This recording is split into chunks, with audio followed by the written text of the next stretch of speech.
Hello, friends. This is Christian Smith, the host and the heretic of Holy Smoke, Cigars, and Spirituality.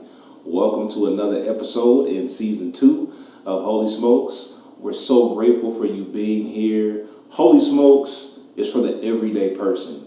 We're just a bunch of cigar enthusiasts who get together, talk about life, faith, and theology, and we welcome you to be a part of our discussion today. So sit back, relax. If you have a favorite cigar, light it up. If you have a favorite drink or a favorite cocktail, pour it, enjoy it, and get into this conversation because you know it's going to be fun. We're going to kick back, we're going to laugh, but we're also going to deal with some heavy, sometimes controversial topics. So thank you for joining us for another episode of Holy Smokes, Cigars, and Spirituality.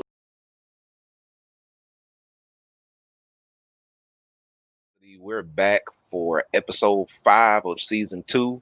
The crew is with me. They've been giving me a hard time in the pre-show. I don't understand why.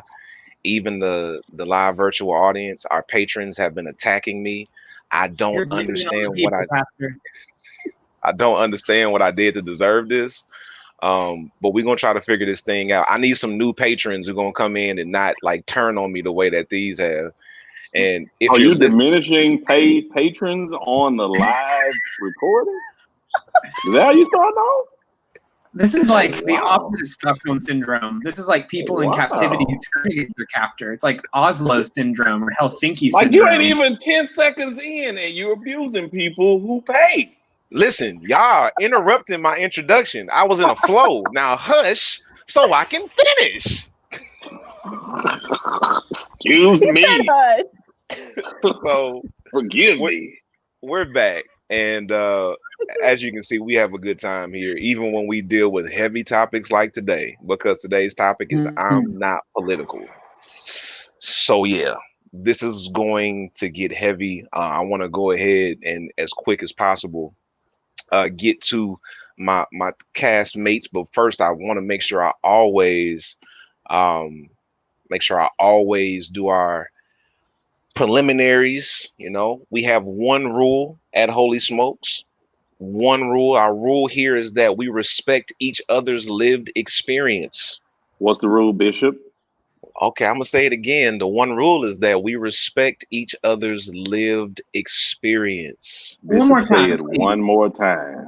One more time. That One we more. respect Let each each other's other lived live experience. their sense. The reason that's so important is because when we have conversations about faith and theology, oftentimes people choose to lift their doctrine and their theory above someone's lived experience. So, what we do at Holy Smokes is we challenge people when you meet somebody whose lived experience contradicts your doctrine or your theory, take that as an opportunity to learn from what they've lived. So, much of that is rooted in what is called greatest commandment theology.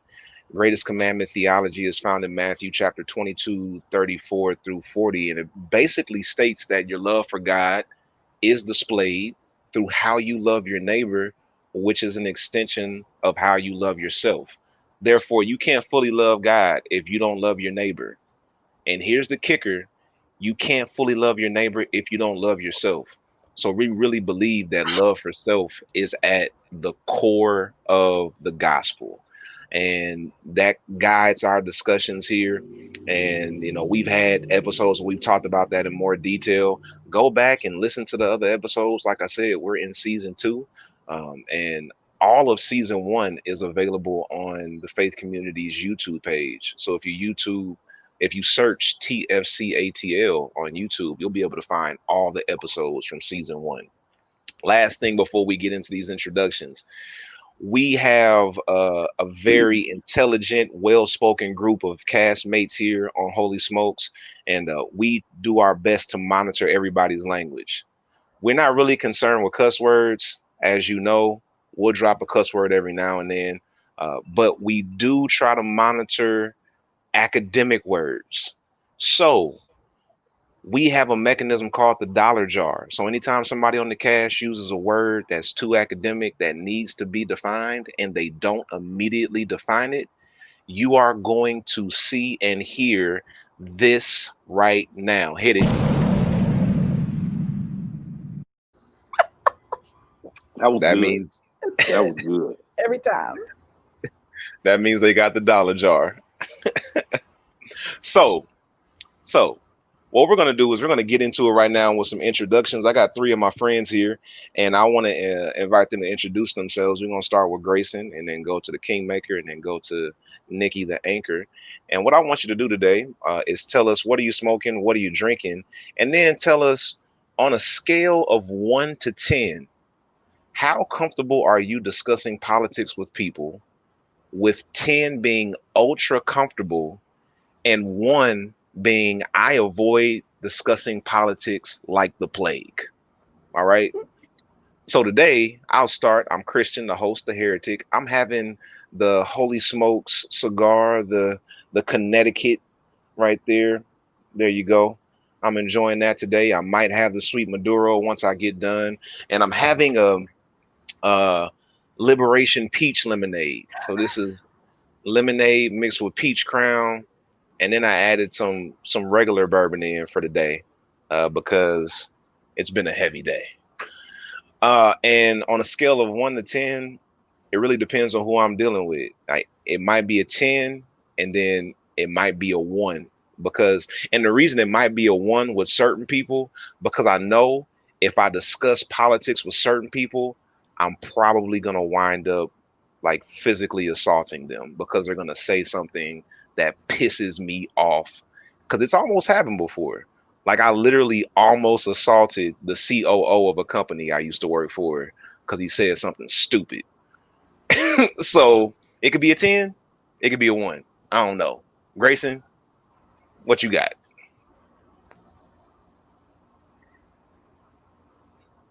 Hey everyone, I'm Grayson Hester, pronouns he, him, his. I am the pundit, also known as the Dollar Tree, also known as Becky Hesty, and those are the 3 nicknames that I'll send out for your hearing today. I'm drinking some cheap Cabernet. I can't remember the brand, and I won't try to. It gets the job done. I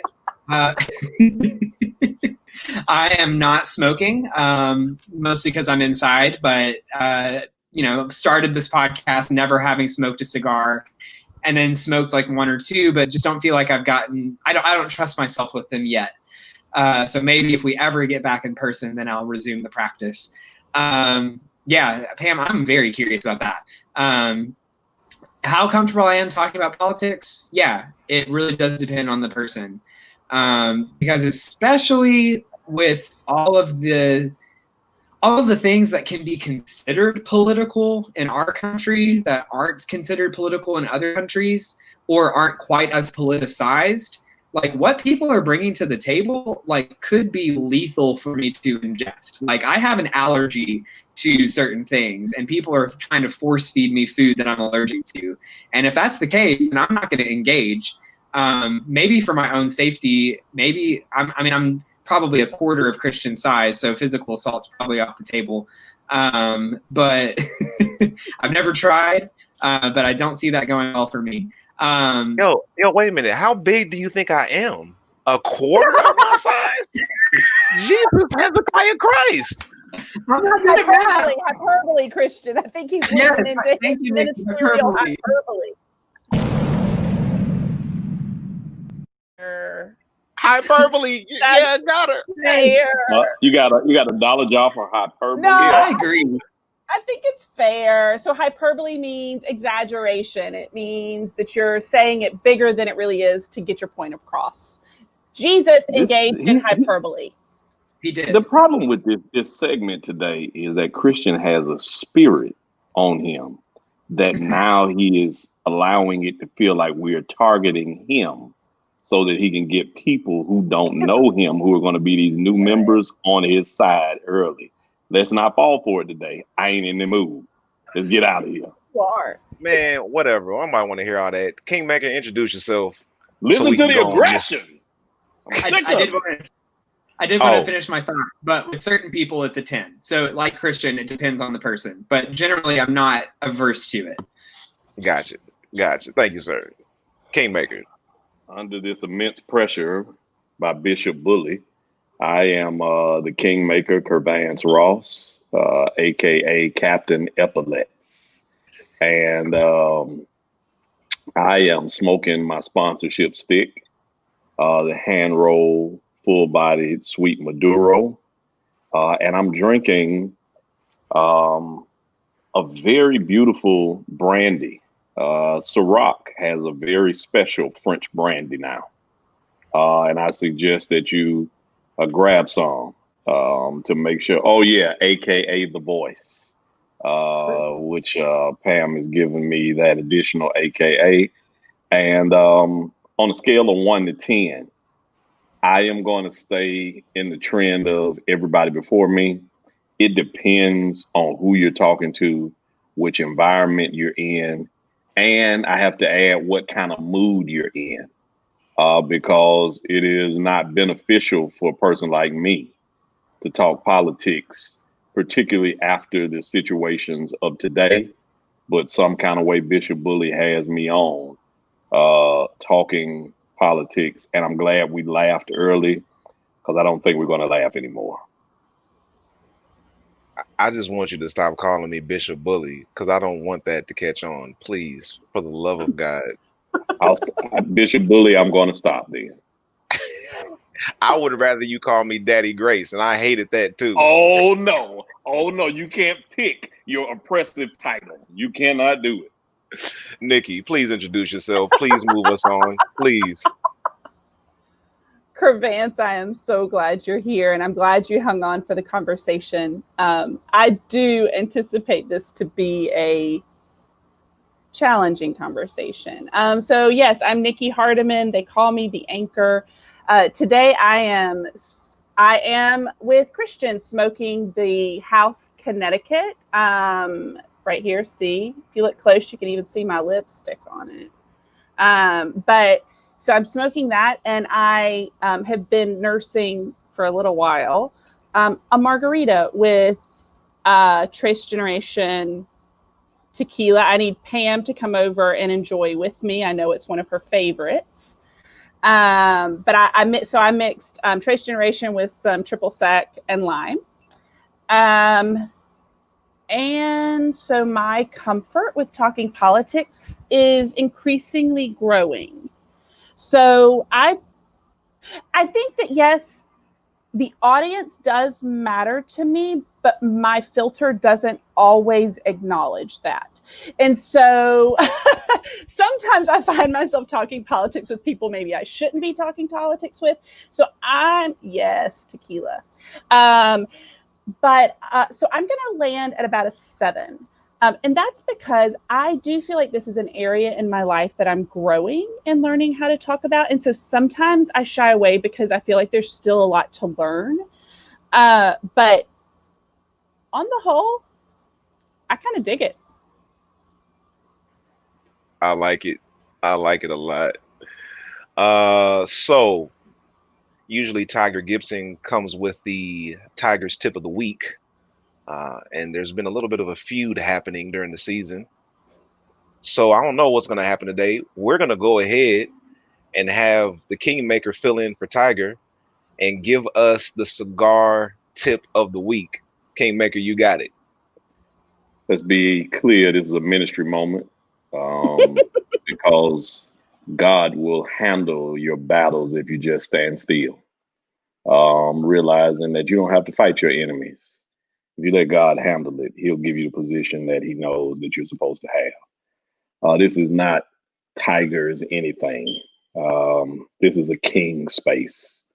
So we don't do tigers over here. It's all lions in this space.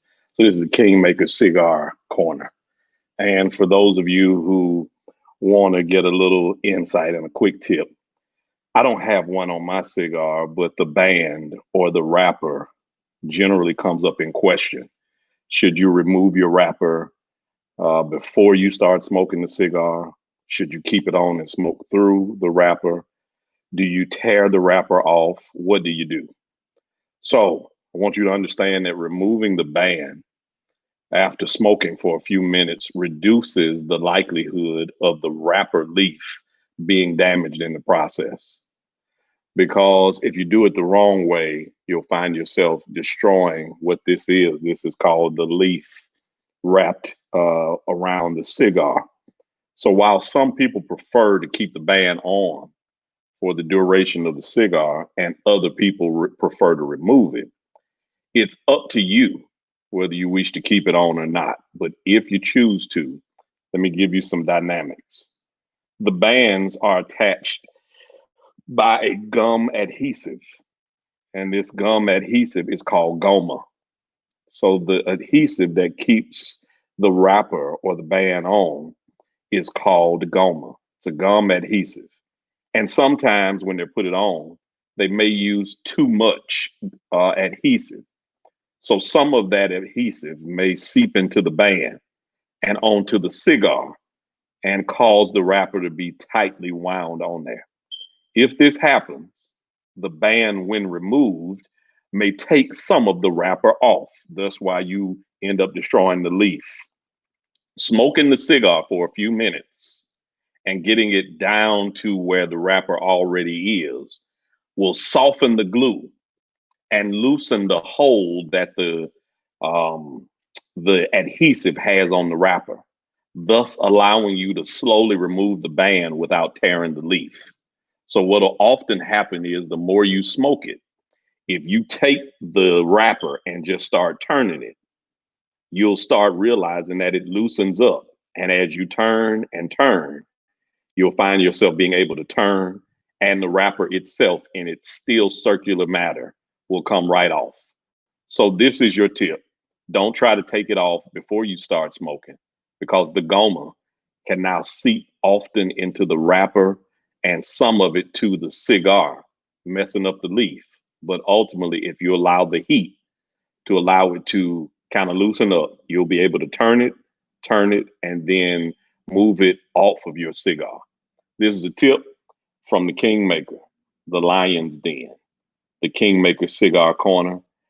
Let God handle your battles. Don't fight these futile battles. You'll always come out on top in the end.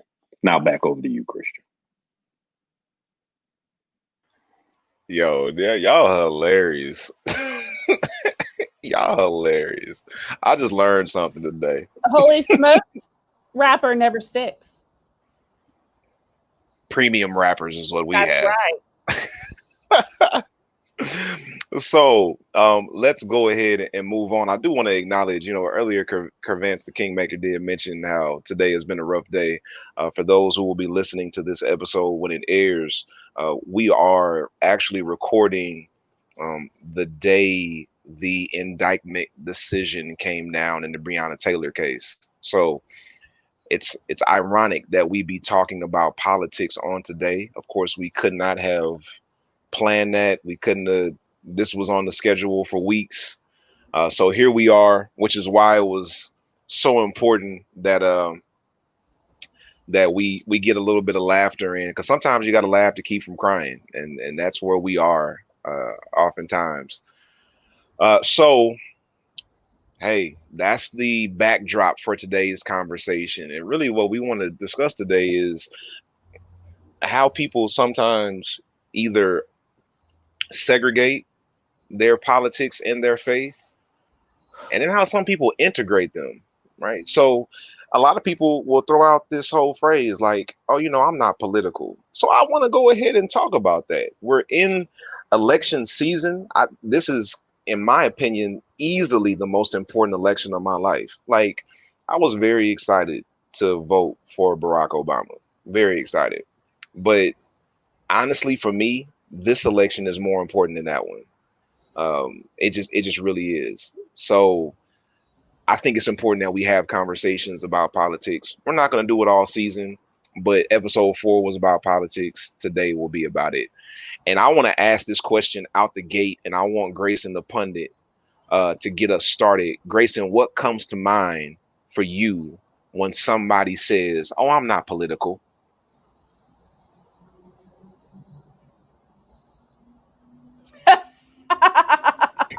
as he drinks Sorry. all of his wine. Gets the job done. Yes. You were talking about that election, and I just had to turn to the blood.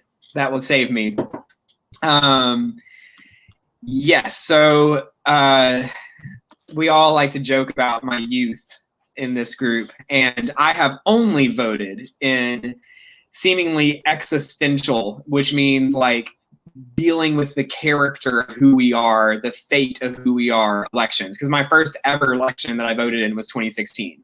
I wish I could have voted for Obama, which after having seen Get Out, I know is a very white thing for me to say. Would have voted for him a third time if I could. But I truly do wish that could be my first vote. But be that as it may, my first vote was for Hillary. It's for a woman. And my next vote will definitely be for Joe Biden. Dear God, yes. Well, regardless of how you think about him, whether you think about him as a fine wine or a cheap Cabernet, he's getting the job done. So when people say I'm not political, I mean, it does depend on what they mean, because at least in our context in the United States, like things that like people think that politics encompasses anything that has to do with people doing anything except for, I guess, going golfing and then making like finger sandwiches for their book club. Like if people are marching or people are moving or people are dying or people are doing anything that is a little uncomfy, then suddenly that's political. So it is a very ambiguous term that seems to be a catch-all for anything, such as wearing a mask or believing in science or thinking that Black people maybe are human. Like maybe their lives matter. We'll get back to you on that one. Maybe like they deserve the same rights as we are, but it's political, so we're just not going to talk about it.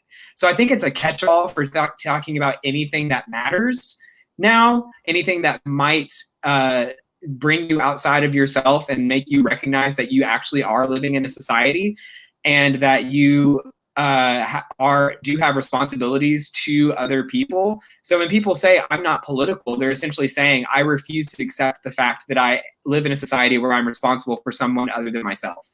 Because the very fact that you live in the house you live in, the fact that you call yourself what you call yourself, white, male, let's just go me, white, male, gay, middle class, Christian, et cetera, et cetera, et cetera, those are all labels that were placed upon me because of politics.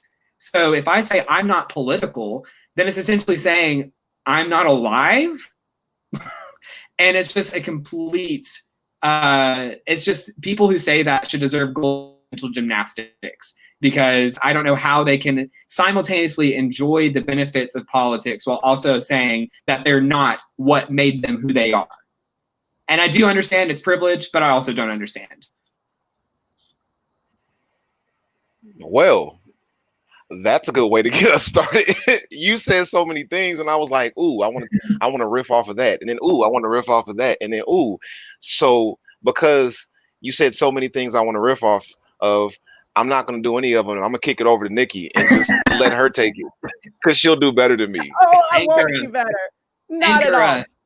Please anchor us, Nikki. When I hear somebody say I'm not political, the first thing that pops in my mind is, well, damn, you must be pretty privileged, because that's a pretty privileged fucking thing to say. Right? Is that the first F-bomb we've gotten? Sorry. You know what? This is the perfect show to drop it on the perfect day. Yes. Sometimes the F-bomb is necessary. So thank you, Nikki. And I get it. Right. Okay. So I get it. Right. I'm not political. And really what that's saying, I think usually is I'm really uncomfortable with conflict. And as somebody who is incredibly uncomfortable with conflict, I sort of empathize with that piece of it. But at the end of the day, what I've understood is if we don't enter into conversations in which conflict is a possibility, then we're missing out on. When we avoid political conversations because of the conflict, we're saying that our discomfort with the conversation is worth more than your life. And going back to, I'm not going to cuss this whole thing, but that's bullshit.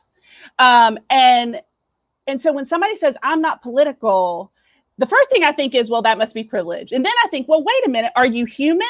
Do you participate in politics? Do you benefit from the way that our government is put together? So that's the other thing I think.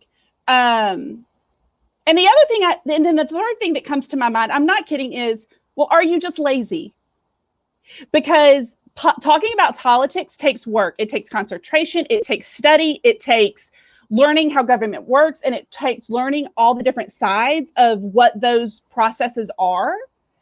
So yeah, it takes a lot of work. But if you're going to say, I'm not going to do that, well, why the heck not?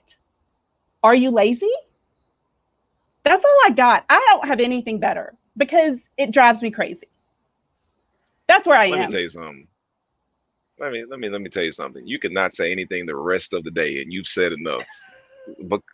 Because between you and Grayson, we could actually take up our offering right now and give the benediction.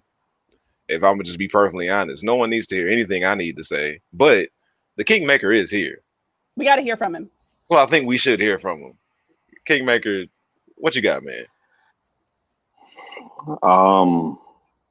It's troubling to live in a country that people stole somebody else's opportunity and then put a political constitution, a declaration that says we're supposed to be independent as long as you're not dependent on the people who said we're independent. And then turn around and say, in a country that's built off of politics, I'm not political.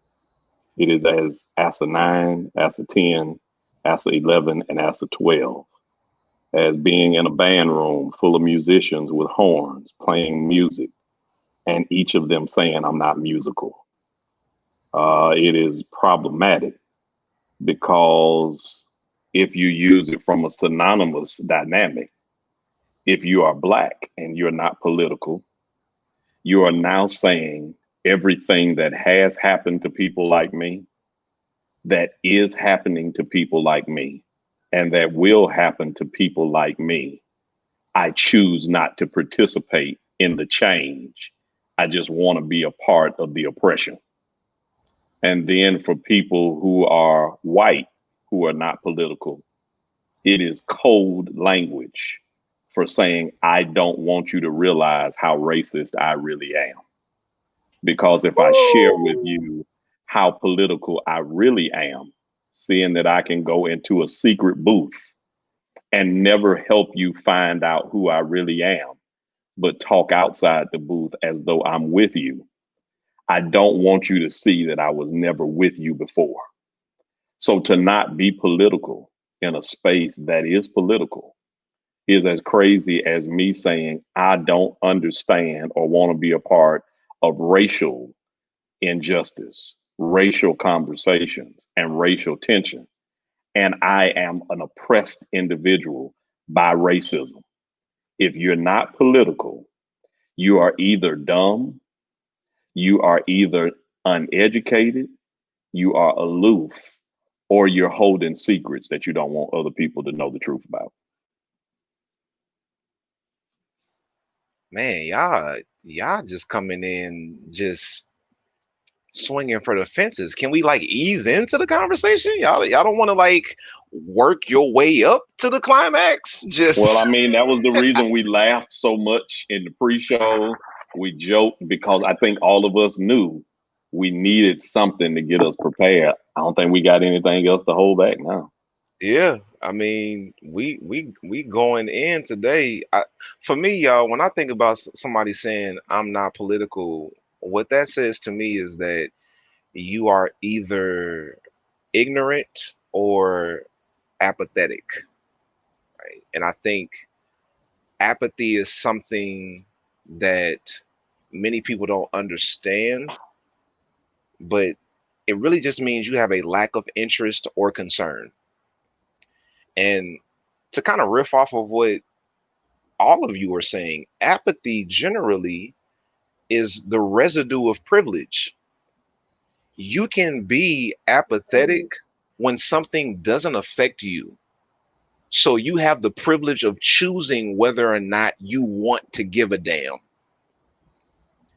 And that goes back to our episode in season 1 about allyship. To be an ally to somebody means I'm going to put myself in that person's shoes, even though that's not my lived experience, because I understand that there is something about their lived experience that I can't readily identify with, but I believe them. I believe what they tell me.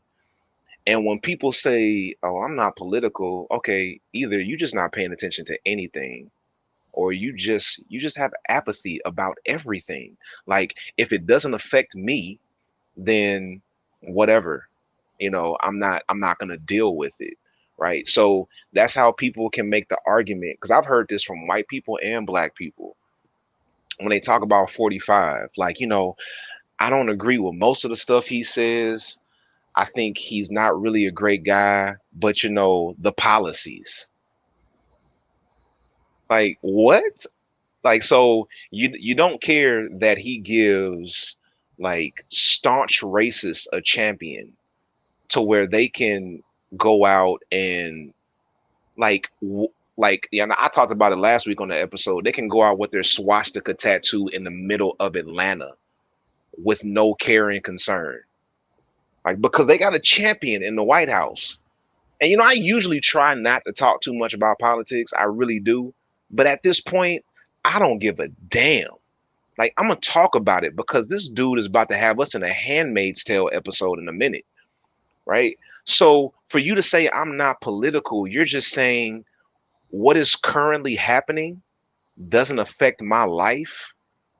So I'm gonna act like it's not happening because I don't give a damn about what anybody else has going on. As long as it doesn't affect me, I lack concern and I lack interest.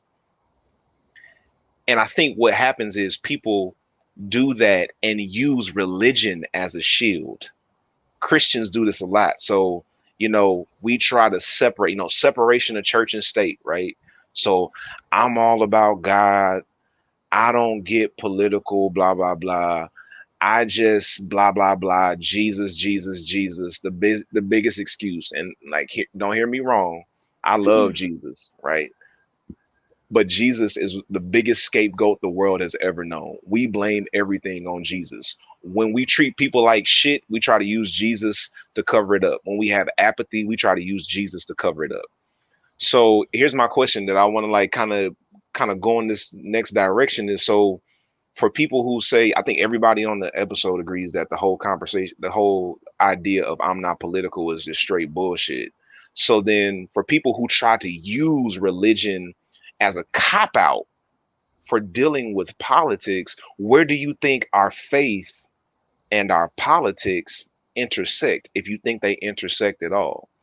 And I mean, Nikki blessed me so much with the F-bomb. I just want to go back and then hear Grayson. But Nikki, you've already blessed me so much. Please take me a little bit higher.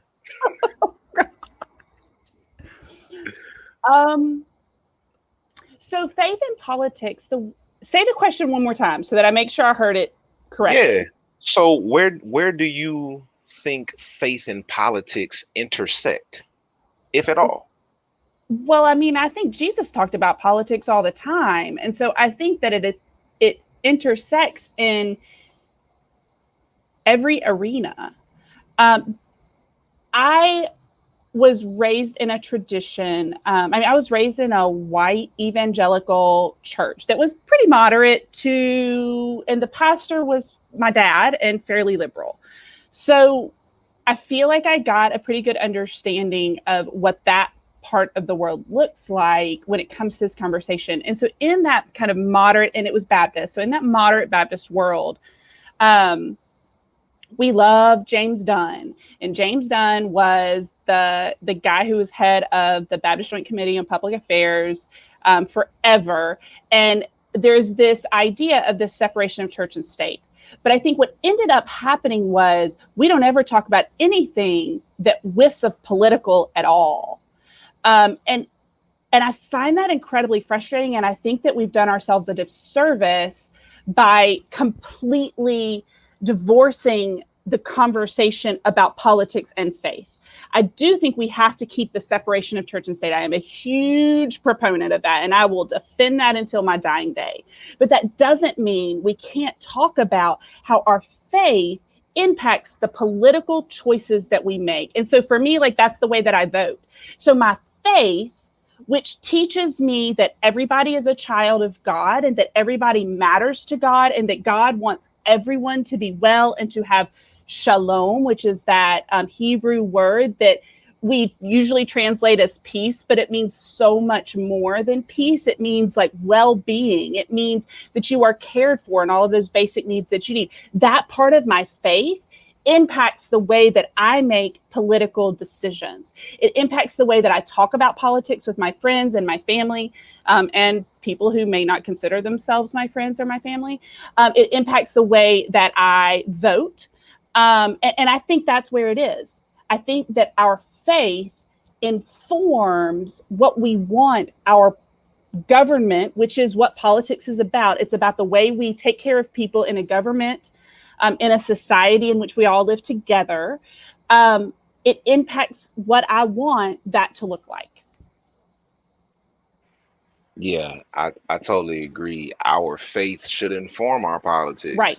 That's where I am. Like, my understanding of what Jesus taught me about the way the world is supposed to be, I hope to help manifest that in lots of ways.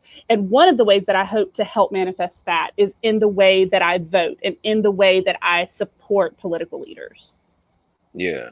Now, and the caveat there, unfortunately, is that your faith should inform your politics, but if you have shitty theology, then dang, if that's informing your politics. No, and so I agree with you. I'm just saying there's that caveat, right? Because we can't even agree on the core of the faith as Christians. Like, you know, I'm very adamant that the greatest commandment is the core of the faith. So love God, love neighbor, love self.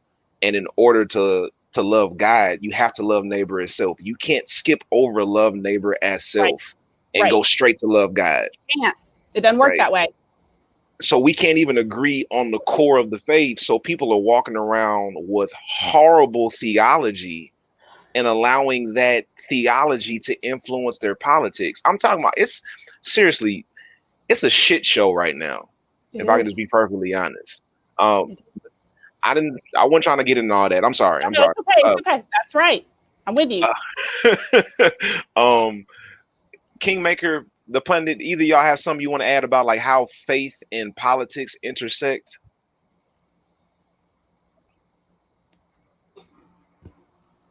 Kervance, you got it. Oh, Kervance, you got it, but you muted. You got some.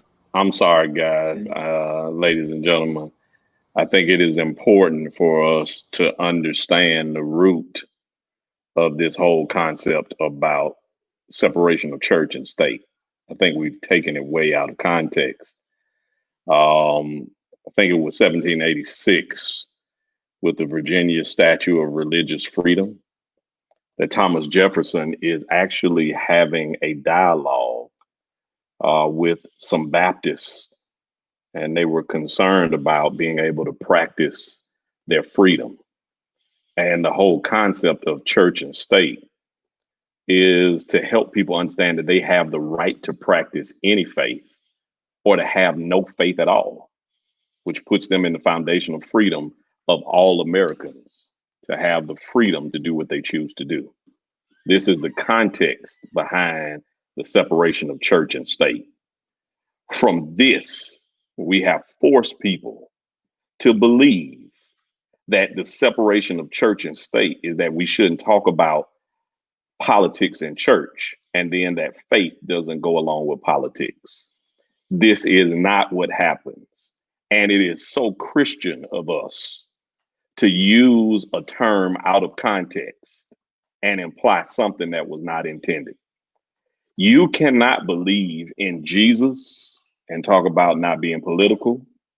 You can't say that you benefit from his death, burial, and resurrection, which was a political act, not a spiritual act.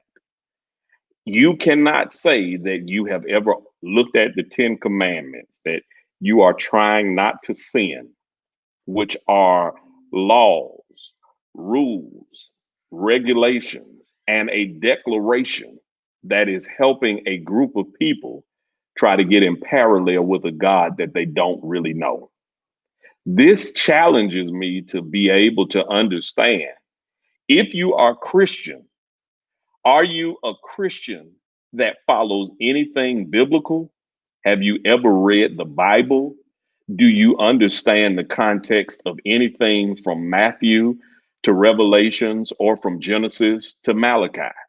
And if you don't, what you are now doing, even in its worst situation, is allowing Thomas Jefferson to tell you that you're not free to be religious, atheist, agnostic, or nothing at all.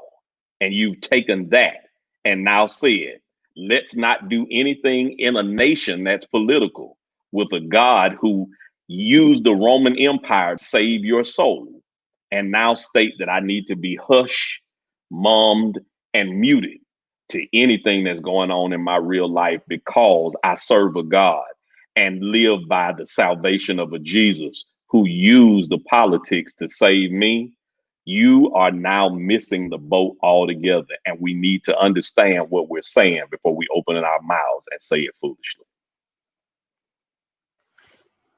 Well, the Kingmaker has spoken, aka Captain Epaulets, aka the Voice, aka the Wiz, aka the Dollar General, aka. Yeah, man. Yeah, that's good. Pundit, you got anything you want to add to that, man, about the intersection of faith and politics? So much. One moment I had when Nikki was talking, because we both grew up in really similar contexts. My dad wasn't the pastor, but grew up in moderate Baptist, predominantly white. At least in my context, it was like we could talk around politics. Like we could point at water vapor and call it water, but we wouldn't actually like drink the water because that would be too much of a risk. So we'd like do everything but talk about political things. And just couch it in very vague language, like we need to love one another and care for one another. Yes, but what does that look like? But, grew up and then still Baptist, still identified, very proud of the Baptist heritage, which did give us this American doctrine of separation of church and state, freedom of religion. But I was at the Highlander, which is like a metal bar. I was like hanging posters there. I didn't even know what it was. And I saw a sign for I think it was like the Church of Satan or like the Regional Atheists of Atlanta, and they were like, "We're coming together to protest, to protest for separation of church and state and a woman's right to choose." And I was like, "Well, damn, I guess I'm a Satanist," because that sounds like me. That's just a funny story because I'm feeling the heaviness of this conversation a lot. No, can I actually affirm what you just said though, really? Because I actually did read up on the Church of Satan, and it appears to me based on what I have read about them that they're actually supporting causes of justice that the Christian church has generally overlooked. And what they're saying is, if you're saying that God is about this stuff that oppresses people, then Satan must be about this stuff that seeks justice for people. I think a lot of people miss that. They think Satan worshipers are like trying to kill everybody and pedophiles. Like, no, they're actually picking up the mantle of the shit the Christian church has overlooked. But I'm sorry, keep going. No, you're good. No, I appreciate that. I'll take affirmation wherever I can get it. But yeah, it is very funny that in some people's lives, Satan will have saved them more than Jesus did. Like, what? Where did we go wrong? Whew. So, yeah, Satanists, they're pretty cool. Welcome to this Christian podcast. But it's just ahistorical. It's ignorant. It is endorsing mediocrity. It is so many just wrong things for people to say, I am not political and my faith and my politics are not, I can't talk about them. They're supposed to be separate. They're supposed to be compartmentalized, which means separate and like put in different boxes because we practice a politicized faith. Like, even when it was not the empire's religion before 300, it was defined abjectly, which means defined by what it's not, by politics. It was an anti-empire, persecuted by empire faith. And then Constantine came along and said, no, this is now the faith of the empire. So you are saying that your faith and politics can't be spoken about, when in fact they are braided together way too tightly. In the history of ours, what was it, if not politics, that raised the banner of Christianity over the dead bodies of colonized Africans? What was it, if not politics, if it wasn't that which powered the electroshock therapy coursing through the veins of queer people in the 1950s? What was it, if not politics, which led Christians to change their minds over abortion? When Roe v. Wade was passed, the Southern Baptist Convention said it was a win for human rights. But whenever the world got slightly not racist enough, that then Bob Jones University was thinking about keeping a segregated campus and they were told they couldn't, then the religious right moved to abortion as their issue of the day to rally people. So Christians have amnesia, they have apathy, and they have atheism at the core of their faith, because they don't have a faith in anything beyond what a politician is telling them, which means they don't actually believe in God. They just believe in whatever is going to allow them to keep power and allow them to stay mediocre and fat and privileged, and having faith in nothing except for what the most recent politician is spewing into their living rooms. I can't deal with y'all today, yo. Like, I'm sorry. This is too much for me. Is the show over yet? I feel like we should be wrapping up because this is too much. This is too much. Oh, God. Um, First of all, thank you to the virtual audience who is going with us. This is whoa. And in all the episodes that we've done, maybe because of the heaviness of the day, this is probably the hardest episode for me to moderate because it hits so close to home. And like all the episodes hit close to home, but there's something about the events of today that are affecting me, and what you all are saying is just so sound and so on point and real and raw. And I think a lot of people are missing that intersection that you all are talking about. Like we can't overlook the fact that our faith guides the decisions of our everyday lives. As if And it doesn't, and it's, what is it if not faith? Talk about it. Talk about today. Talk about. I don't think there's anything wrong with talking about it. Is there? no. There's nothing wrong with talking about it. So if we're going to talk about today as far as the intersection of faith and politics, I think about it this way. For every person that is not concerned with what happened in the Breonna Taylor case, imagine you have a family member who was laying in her bed asleep and the cops bang on her door and they say that they announced themselves, but they turned off their body cams. All three of them, for some reason, did not have body cams. And then they go in and they kill that family member of yours. And then when the indictment comes out, there is nothing related to the death of your family member, although it was their bullets that killed the family member. Like, you would be, I'm not even going to ask you how would you feel, because I know how the hell you would feel. You would be pissed the hell off. Yes. If that was your family member. Yes. But because it was a black woman, and I'm a black man, so I know how endangered we are. But I feel like black women are in just as much danger, if not more than us, because black women have to deal with the same danger that we do.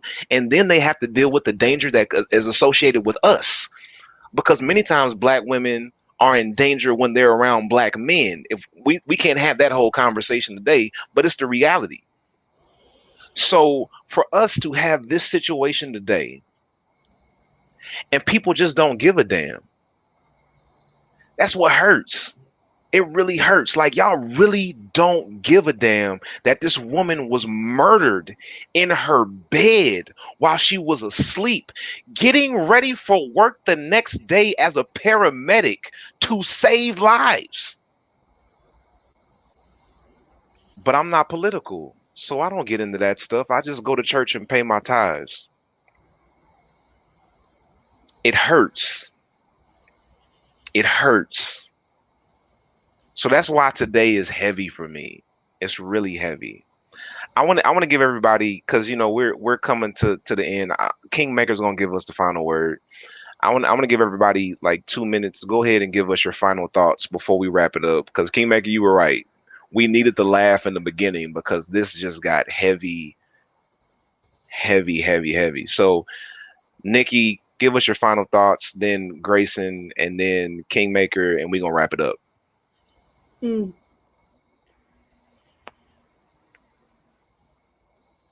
I'm sorry.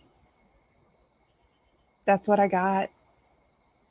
I know it's a lot of people who look like me, who fit what we're talking about. And yeah, if it had been my family member, I'd be so angry and so hurt. But here's the thing. As a Christian, Breonna Taylor is my family.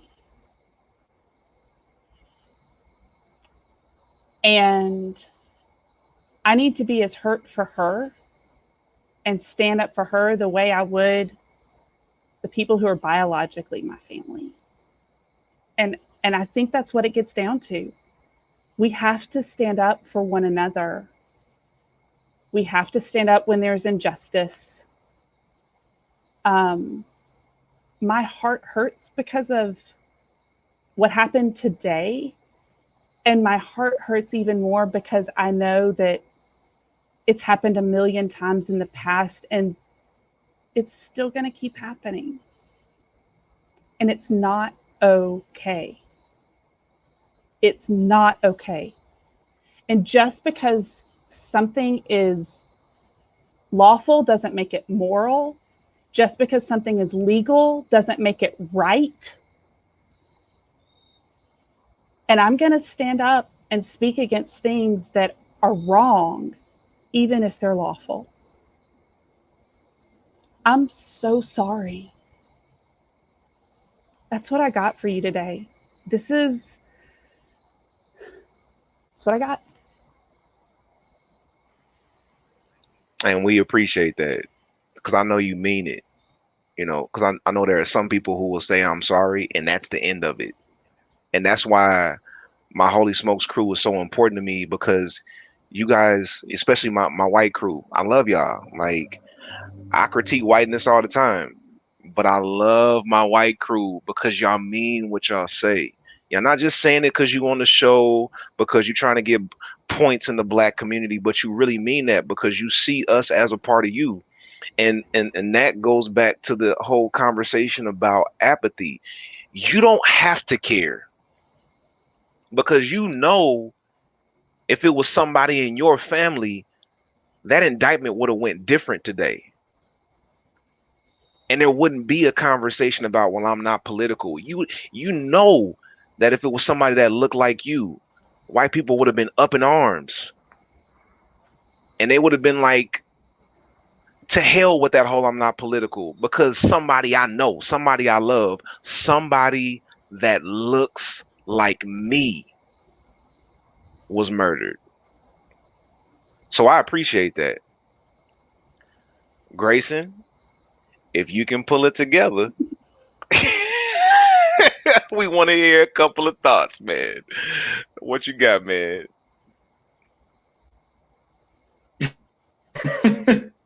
Yeah. I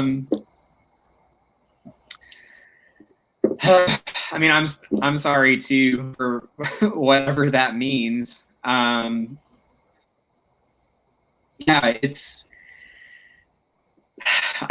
the words aren't coming, which I know after 2 seasons of this is a shock.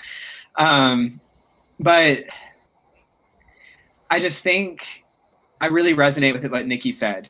And I retweet what she said about this. My heart aches for how it has happened. My heart aches for how it will continue to happen. That people won't care, that people will gain political points for not caring. And people who do care will be called punks or be called pussies, or forgive my language, they'll be called whatever, as opposed to empathetic, caring beings. So I think what we have here is we have people who see somebody who is a part of our body. If we believe what we say we believe, we are all part of the body of Christ. We are all made in the image of God, the imago Dei, and who don't feel anything because they cut off that body part a long time ago. They don't feel anything because if Breonna Taylor, if we, in this body of Christ, if Breonna Taylor was the finger, if she was the pinky finger, they cut off that pinky finger a long time ago and are incapable of feeling pain there anymore. And then they are looking at people who have 5 fingers and are feeling so damn insecure because they're like, how are you more human than I am? How are you able to feel this when this is happening and I'm not? It must be a problem with you, because I've gotten a house for this, I've gotten a job for this, I've gotten a car for this, and that's where I've invested my humanity, and wait, that isn't good enough? So it must be your problem and not mine for cutting off my own goddamn finger and refusing to accept it as part of my body. Because that's what racism does, right? That's what sexism in the gendered way that Breonna Taylor's death exists in our world is essentially the anti-imago Dei. The imago Dei says, I love you because you exist. Racism, sexism, white supremacy says, I hate you because you exist. And because I can't reconcile the fact that I hate somebody that I'm supposed to say or that I proclaim to love, I'm just going to cut them off my body and then just bleed out over everybody and then blame them for having stains on their clothes. So I am tired of people, amputated, soulless people who are more willing to cut off their own body parts than to feel the pain of being part of a body, telling us how to live our lives and dominating our politics. Because if you tell me that Trump and McConnell and the white supremacist black attorney general of Kentucky are as human as I am, they are as much people as I am, but if they have the same access to humanity than I do, then there's something really wrong with humanity, because there's something very wrong with the way they're treating humanity. Yes, sir. K-Maker, I'm going to let you take us out. Shout out to everybody that follows us on the podcast platforms, everybody that is listening on FAM radio. Shout out to our patrons. You know, shout out to everybody that's connected with us on Facebook, on Instagram. I promise you every day won't be like this, but today is the day. So Kingmaker, I'm going to let you finish us out. And when you're done, I don't have shit else to say. I believe it was Shakespeare who was credited with the mask that had a cry and a laugh. The term that is usually under it is laugh now, cry later. It evoked the reality of comedy. Comedy being one of the areas of entertainment that Black people embrace, from Moms Mabley to Richard Pryor to Bill Cosby, even to Dave Chappelle. Most comedians who are great are forced to look through a third eye, which forces them to find laughter at what has caused them pain. When I think about politics, in my definition, politics is a segment of science of social society. You think about political science, it is a social science concerned with people based off of segments, demographics, and psychographics. When you go to what is politically correct, you're generally talking about a context of what people believe is the right way to say language and not be offensive to those who are in particular sectors, i.e., it is not politically correct to call somebody a janitor. It's not politically correct to call the job function a fireman. It is politically correct to say fire person. It's not politically correct to call somebody a midget. You want to call them little people. When I think about this, it's not politically correct for you not to be political when the policies that this politics has created, that is not an exact science, doesn't even see me as a part of society. And our individual who works as one of our engineers and our producers said, Curvance, look little bit more engaged. And it's hard because you're forcing yourself to realize that Breonna is more important afterlife to be paid a solid wage than it is for her to get societal science, to get down to the fact that it's wrong to be shot in your home and it's right to not be convicted because she shot a Black woman. It's politically incorrect for you to make me want to worship, but you don't want to make me feel worthy. It's politically incorrect for you to want me to smile all the time when on the inside I always feel like crying. It's politically incorrect for you to be able to carry a semi-automatic weapon as long as you're white and carrying a flag that you don't even support unless it allows your racism to be strong enough to stand on. But if I stand to protect my family, it is politically correct for you to incarcerate me by the politics that you created. And it's forcing me to not ever be able to really enjoy comedy as we started off with. Because while you're laughing now, unfortunately, I don't get a chance to cry later. I have to have a third eye. I have to have a third eye to be a preacher, to proclaim a positive gospel when I have a negative reality in my life. I have to be a husband who shoulders the circumstances of a family when I'm afraid every time I jump in my nice automobile that I might not make it home. It's politically incorrect for me to try to make you laugh when right now I only feel like crying. If you don't see what's going on in our society with politics, you don't see what's going on in our society with your life, if you don't start to see that it's politically incorrect to keep seeing me as Black and not a part of society, it's politically incorrect for me to give a damn about what you think, about how strong I feel, about what's got to be politically correct that must move forward in the future to make all of us laugh, make all of us cry, and ultimately make all of us change. Let's not make Shakespeare an individual of past. Let's make us a reality of the present and get on our politics, speak correctly, and change this indefinite science that all men are really not created equal.